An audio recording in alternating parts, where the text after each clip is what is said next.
All right, everybody. So listen to this.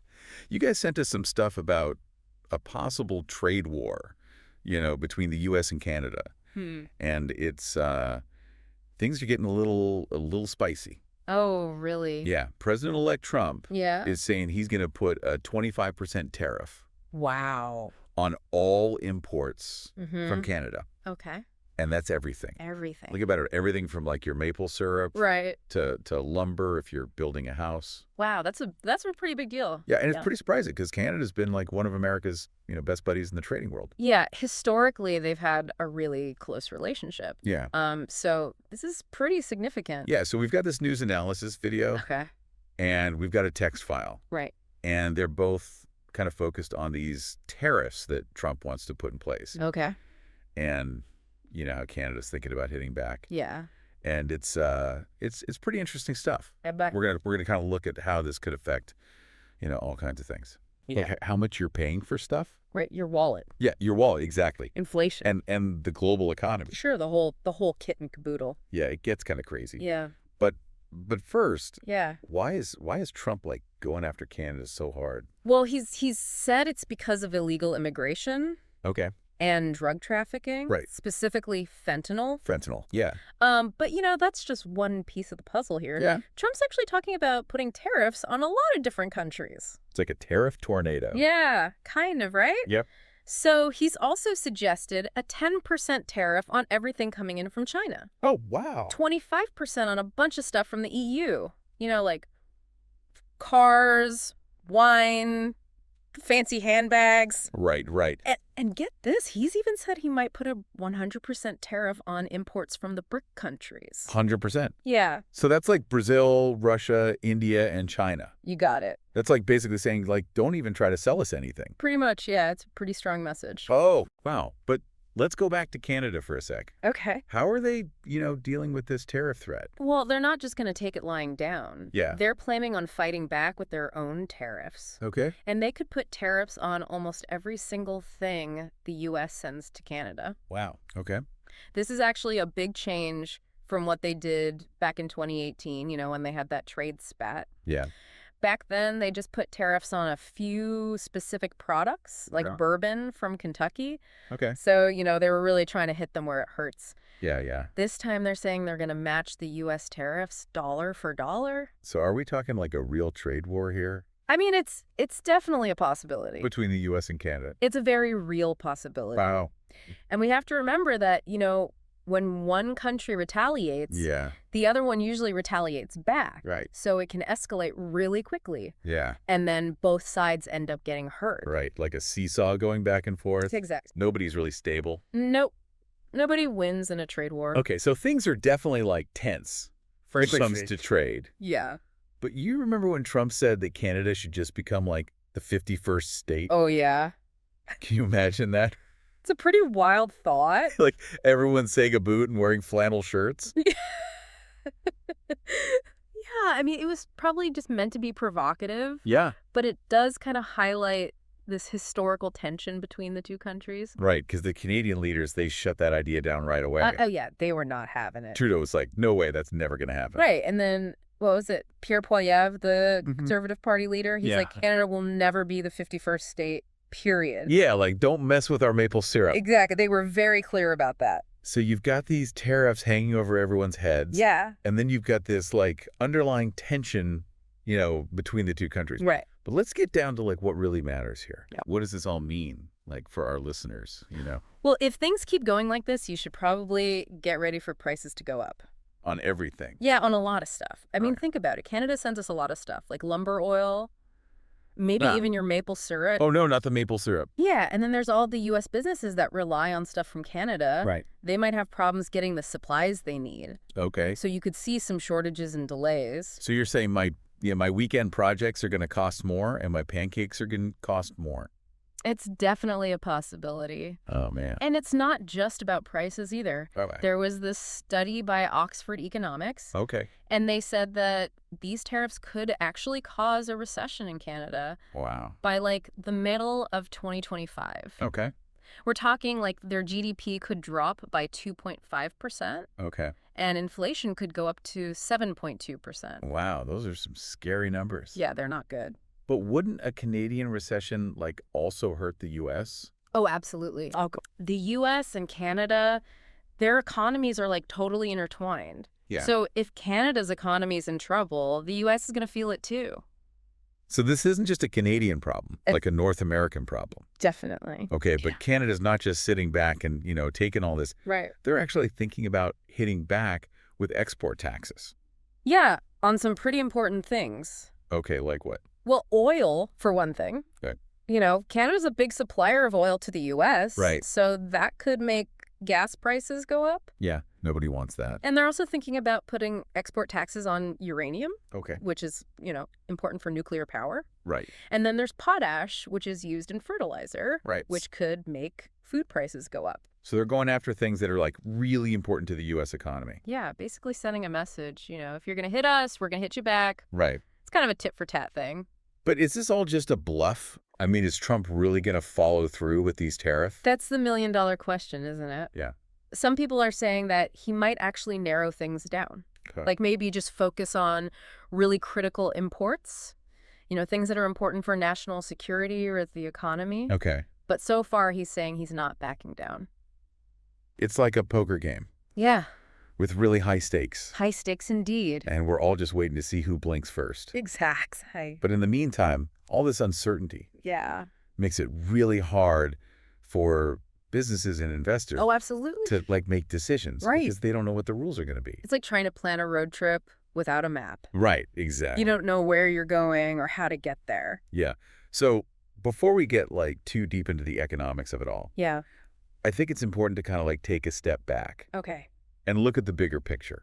I agree. Like, what's the history here Right. between the U.S. and Canada? Because they haven't always been like this. Right. They've been pretty close for a long time. Exactly. Their relationship has evolved over centuries. Wow. They started out with some conflicts, Right. but then they started cooperating more. Okay. And eventually they became really integrated economically Right. through agreements like NAFTA, which Right. later became the USMCA. Right. Think of the USMCA as like the rule book for North American trade. Okay. It says how goods and services can move between the three countries. Okay. So they've had some bumps along the way, Sure. but overall they've managed to build a pretty strong partnership, Yeah, they really have. which makes this whole tariff thing even weirder. Right. It's definitely a head scratcher. Yeah. It makes you wonder what's really going on here. Okay. So we just went through, like, the whole history of Yeah. the U.S.-Canada relationship. Right. And it seems like they've been through a lot, together. For sure. Ups and downs. But right now, things are, like, kind of rocky. Yeah, a little bit bumpy. So where do we go from here? Is Right. there any hope for, like, a peaceful resolution? I mean, if you look back, historically, Yeah. both countries have a pretty good track record of, Yeah. coming to the table Right. and working things out. So maybe they can find, like, some common ground It's possible. before this whole thing blows up. Yeah, before it escalates too much. Yeah. Because remember, it's good for both of them Right. if they have a strong trading relationship. Yeah. They both benefit. Exactly. So it makes sense for them to, try to find a solution. But I keep thinking, like, what if Trump is just using these tariffs as, like, a bargaining chip, Oh, yeah, like a negotiating tactic. Yeah. That's definitely possible. Is this like a power play Could be. to get Canada to, like, give him what he wants? That's a classic Trump move, right? Yeah. He's known for being aggressive, Right. using threats to get his way in negotiations. So maybe he's just trying to, like, squeeze some concessions out of Canada. Yep. Yeah, that's a very plausible scenario. But concessions on what, though?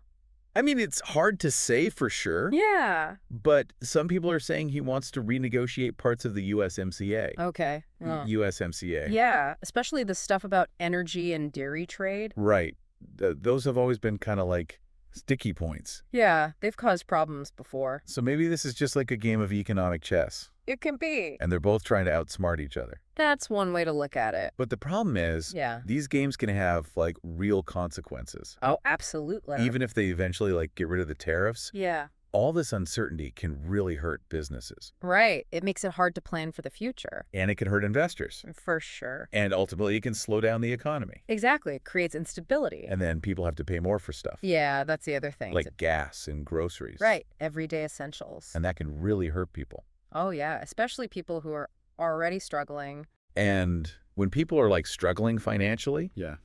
it can cause all sorts of problems. It can lead to discontent. Yeah. People lose trust in the government. Right. It can even contribute to political instability. Okay, so let's say Trump is serious about these tariffs. Okay, let's assume he's not backing down. What happens then? Well, then we're probably looking at a trade war. A real trade war. Yeah, a prolonged one. And that would be bad. Oh, yeah, it would be bad for both economies. Could you give us like a picture Sure. of what that would look like? Okay, so first of all, prices are going to go way up On everything. on a lot of things, yeah. Okay. Remember, Canada sends us a ton of stuff. Right, like lumber. Lumber, oil, cars, food, Yeah. all that stuff is going to get more expensive. So less money in our pockets Right, and more expensive stuff in the stores. exactly. That's not a good combination. Not at all. And businesses would have to pay more Yeah, for all their materials. for everything. And then they'll probably have to raise their prices too. So it's like a spiral Yeah, a vicious cycle. of inflation. Exactly. And that can really hurt economic growth. Plus, there's the whole supply chain thing. Oh, right. Like companies that need parts from Canada. Yeah. They're going to have to find new suppliers. Which might be more expensive. Right. Or less reliable. And that could cause delays. Delays, shortages. Right. Maybe even job losses. So it's not just about prices. No, it's much bigger than that. It's about like whole industries. Exactly. The stability of entire sectors. And Canada's not just going to sit there and take it Right. They've already said they'll retaliate. with their own tariffs. Yep. So then U.S. exporters would get hurt. Exactly. And then they might raise their prices. And then the cycle continues. Yeah. It's like a back and forth A tit for tat. that never ends. Yeah. It's a race to the bottom. And everyone loses.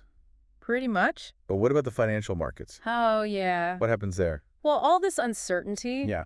it makes investors nervous. Right. So they might pull their money out of the market, Okay. which can cause stock prices to drop Right. and currencies to weaken. So, yeah, not a pretty picture Not at all. A trade war would be a disaster for everyone. for both countries and probably beyond. But let's play devil's advocate for a second. Okay. Is there any possible upside? For the U.S.? Yeah, for the U.S. and all this. Well, some people argue Yeah. that these tariffs could actually force Canada Okay. to give the U.S. what they want. Like better deals. Yeah, like better access to the Canadian dairy market Okay. or better terms for energy exports. So it's about like showing their strength. Yeah, basically saying we're the bigger economy and Yeah. we're calling the shots. But wouldn't that hurt the relationship? In the long run, Potentially, yeah. even if the U.S. gets what it wants, Yeah, Canada might not be so friendly anymore exactly. They might be less willing to cooperate, on other stuff. right? Like security or defense. Yeah.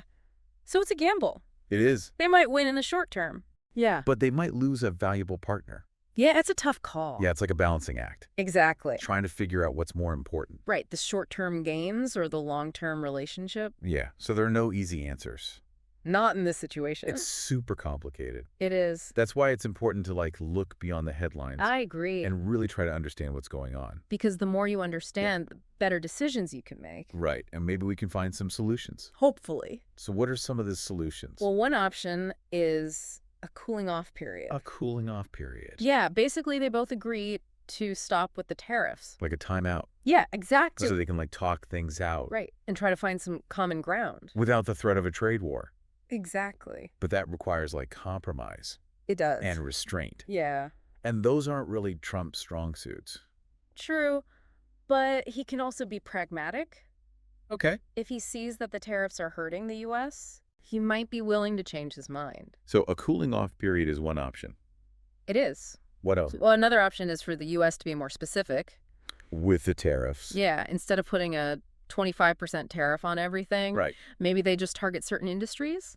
Where they have like real concerns. Exactly, like where there's a trade imbalance. So a more targeted approach. Right. And maybe Canada would be more willing to negotiate It's possible. if it wasn't like a total attack. Yeah, a more focused approach might be better. Okay, so we've got a cooling off period Yeah, and targeted tariffs. right. Any other ideas?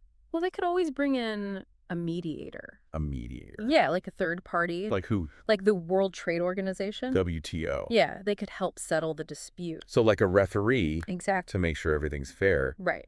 But wouldn't that take forever? It could. Yeah, the WTO process can be slow. And what if Trump just ignores them? That's a possibility too. Like if he doesn't like their decision? There's no guarantee he'll follow the rules. So it's a long shot. It is. But maybe it's worth a try. Maybe. So we've got 3 options. 3 potential paths forward. A cooling off period. Right. Targeted tariffs. And third-party mediation. Yep. Which one do you think is most likely? That's a tough one. Because Trump is so unpredictable. That's definitely part of it. Yeah. But it also depends on how Canada reacts. Right. And what happens with the global economy. So many factors. So many moving pieces. And a lot of uncertainty. A whole lot. But one thing's for sure. What's that? The stakes are high. Oh, yeah. The stakes are very high. And whatever happens, yeah, it's going to have a big impact. A huge impact. On the U.S. and Canada. And probably the rest of the world, too. Okay, so even if they, even if the U.S. and Canada, they figure out a way to avoid like a full-blown trade war. Right. This whole situation, it kind of makes you think, It does. about the bigger picture. Yeah, what does it all mean in the long run? Right. Well, for one thing, yeah, this isn't just happening in a vacuum. Yeah. Okay. This is part of a trend. Okay. A global trend. Yeah. A country's becoming more protectionist. Protectionist, yeah. And more nationalistic. Okay, yeah. Like we've seen the U.S. kind of clashing with other big trading partners, too. Exactly like China. Right, China. The EU. The European Union. Yeah, it's happening all over. So this whole, move away from free trade and globalization. Right. It could really change things. It could. Like the whole global economy could look different. It really could. So what does that mean, for everyday people? Well, if there's less free trade. Yeah, less free trade means less competition. Okay. Which usually means higher prices. For everything. For a lot of things, yeah. So that new phone I've been saving up for. Yeah. Or that electric car. Right. They're going to be even more expensive. It's definitely possible. And it's not just stuff we buy. Right. It's stuff that businesses need too. Exactly. So if businesses have to pay more for their materials, they're going to raise their prices. And then consumers have to pay more. Right. So it's like a domino effect. The ripple effect. Yeah. Everything gets more expensive. Pretty much. And what about jobs? Jobs. Yeah. Some people say that protectionism, it protects jobs. Right. But it can also lead to job losses. It can. How does that work? Well, think about it. Okay. When you put tariffs on imports, it makes it more expensive for companies here. In the U.S. Yeah, in the U.S. to make stuff. Okay. So they might have to cut jobs. Right. Or even close down. So you might save jobs in one industry, but you could lose jobs in another. Exactly. It's a trade-off. And then there's retaliation. Oh, yeah, that's the other thing. Other countries might put tariffs on U.S. goods. Right. It's that tit-for-tat thing again. Yeah, we saw that in 2018. We did. When Trump put tariffs on steel and aluminum. Right. And then Canada, Mexico, the EU, they all hit back with their own tariffs. And that hurt U.S. exporters. It did. And it caused job losses. So it's a lose-lose situation. Yeah, it seems like everybody gets hurt in the end. It often does. Okay, but this trade stuff, it's not just about economics, right? No, it has geopolitical implications, too. Geopolitical? Yeah. What does that even mean? Well, when countries are fighting over trade, it can create tension. Right. It can damage relationships. Between countries. Exactly. Yeah. And then it becomes harder to cooperate. On other stuff? Yeah, like global issues. Like what kind of global issues? Like climate change, security threats. Right. Global health crises. So basically, it makes it harder to solve problems together. Exactly. Okay, so let's zoom out even more. Okay, big picture time. What is all this protectionism? Yeah. What does it mean for globalization? Well, I think it's safe to say that globalization is at a crossroads. A crossroads. Yeah. Okay. The idea of free trade. Yeah. It's been the dominant economic model. For a long time. For decades. Right. But now it's under pressure. So we're at a turning point. We are. We could either go back to globalization. Right. Or we could go even further into protectionism. Exactly. Yeah. 2 very different paths. And the decisions we make now. Yeah. They're going to have a big impact. A huge impact. On the future. Well, on the future of the global economy. Wow. That's a lot to think about. It is. So what can we do, as individuals? In this crazy world. Yeah. Well, the most important thing is to stay informed. Stay informed. Yeah, pay attention to the news. Yeah. Read articles. Listen to podcasts. Right, like this one. Exactly. Okay. The more you know about global trade, the better decisions you can make. Knowledge is power. It really is. And talk to people. Yeah, have conversations. About this stuff with your friends and family. Exactly. The more we talk about it, the more likely we are to find solutions. Okay, so stay informed. Yeah. Have conversations. Yeah. And hope for the best. Fingers crossed. All right, that's it for today's deep dive Yeah? into U.S.-Canada trade relations. It's been a journey. We covered a lot, Hate it. from the tariffs Right. to the future of globalization. The big picture. Yeah, and even though there are no easy answers, Right. hopefully you understand things a little better now. That's the goal. Yeah. So what do you think Yeah. about the future of global trade? That's a good question. Can any country really go it alone? In this interconnected world, Yeah. I don't know. It's something to think about. It is. Until next time, keep diving deep.